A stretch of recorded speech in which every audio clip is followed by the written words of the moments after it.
देश भर में tax payer income tax return भरने में लगे हुए हैं। इनकम टैक्स विभाग ने आईटीआर फाइल करने की अंतिम तारीख बढ़ाकर 15 सितंबर कर दी है।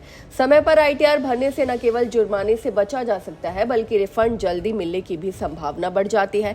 जिन लोगों ने समय पर आईटीआर दाखिल कर दिया है वो अब रिफंड का इंतजार कर रहे हैं, तो कुछ लोगों को रिफंड जल्दी मिल जाता है जबकि कुछ को इसमें काफी देर हो जाती है। आइए जानते हैं कि रिफंड में देरी क्यों होती है और इससे कैसे बचा जा सकता है।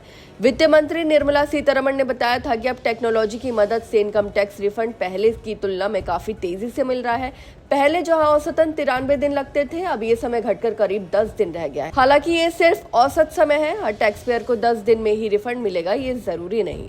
एक्सपर्ट्स के अनुसार आमतौर पर आईटीआर भरने के बाद 20 दिनों के भीतर रिफंड आना शुरू हो जाता है, लेकिन असेसमेंट ईयर खत्म होने के 9 महीने तक का समय लग सकता है। इसलिए अगर आप समय पर आईटीआर दाखिल करते हैं तो रिफंड मिलने में ज्यादा देरी नहीं होती।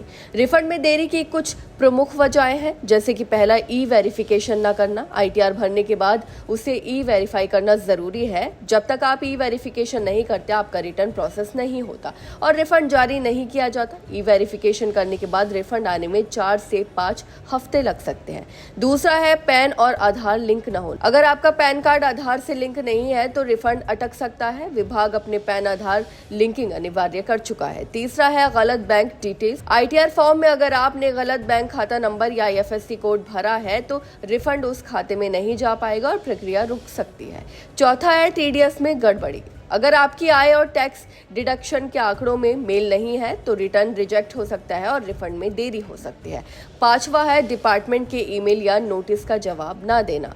अगर इनकम टैक्स विभाग ने किसी जानकारी के लिए आपको ईमेल या नोटिस भेजा है और आपने उसका जवाब समय पर नहीं दिया तो भी रिफंड प्रक्रिया रुक सकती है। चलिए अब आपको बताते हैं रिफंड जल्दी पाने के तरीके। समय पर आईटीआर दाखिल करें, आखिरी तारीख से पहले फाइल करें, ई वेरिफिकेशन तुरंत करें, आईटीआर भरने के तुरंत बाद ई वेरीफाई करें, पैन और आधार को लिंक करें, सुनिश्चित करें कि आपका पैन आधार से लिंक हो, बैंक डिटेल्स जांचें, सही अकाउंट नंबर और आईएफएससी कोड भरें, टीडीएस और फॉर्म 26A का मिलान करें, फॉर्म भरने से पहले टीडीएस की जानकारी से मेल करें, डिपार्टमेंट की जानकारी पर नजर रखें, किसी भी ईमेल या नोटिस का जवाब समय पर दें। इस आसान तरीके को अपनाकर आप अपने रिफंड को जल्दी और बिना किसी परेशानी के पा सकते हैं। थोड़ी सी सावधानी से आप न केवल अपना पैसा समय पर पा सकते हैं बल्कि मानसिक शांति भी बनी रहती है।